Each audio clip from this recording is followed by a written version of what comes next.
Hi, my name is Victoria Taylor, and I am presenting brain plasticity for EDP 310. So, what is brain plasticity? It is your brain's ability to adapt and heal in response to stimuli such as experience, learning, or trauma.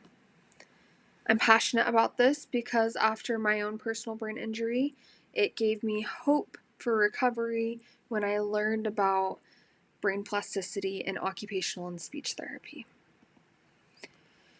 It works by strengthening connections that we are currently using and removing unused ones. It helps to make our brains more efficient. The official stance on brain plasticity is that it never stops, even with trauma or childhood, it continues on. There's two different types. There's structural and there's functional. Functional helps other areas take over lost functions so that you're maximizing your functionality, while the structural plasticity will actually help make new structural connections. So the age does slightly have an effect. However, you can still maintain plasticity as an adult or elderly by having daily engagement and keeping your brain active. So learning with consistency and repetition, you can strengthen pathways of things that you were learning. It's also with recall and memory. By continuing to try to study something and recall it, you will strengthen that pathway over time.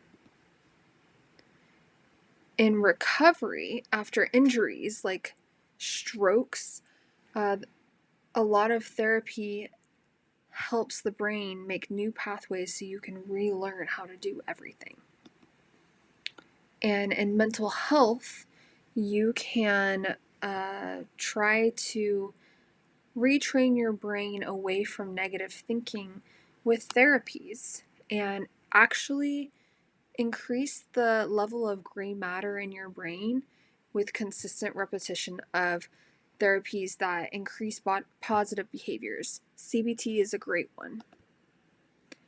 By reinforcing negative behaviors, you can strengthen bad habits like addiction or even chronic pain. So, ways to improve your brain plasticity in healthy, positive ways is with healthy, positive behaviors like exercise, learning new skills, mindfulness, lots of great healthy behaviors.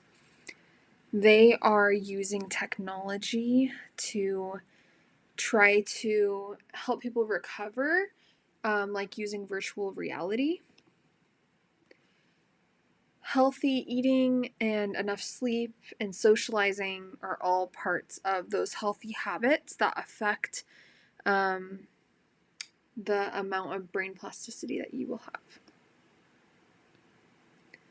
So, the most common myths are that only children have plasticity, but as long as you keep active learning and healthy lifestyle habits, you can retain plasticity. And then the other myth is it's not always positive if bad habits are repeated. So, with London taxi drivers, they actually develop a larger hippocampi from their navigation training. And it shows how experience can change the brain. The future research focuses on how to maximize plasticity for recovery and learning. So they are just making a lot of research on that because anybody and everybody can benefit from that. And that's why everybody should know this, is by learning and educating yourself on how brain plasticity is maximized, you can improve the quality and functioning of your own personal life and take control. I've used 5 different quality resources if you'd like to check them out. Thank you for your time.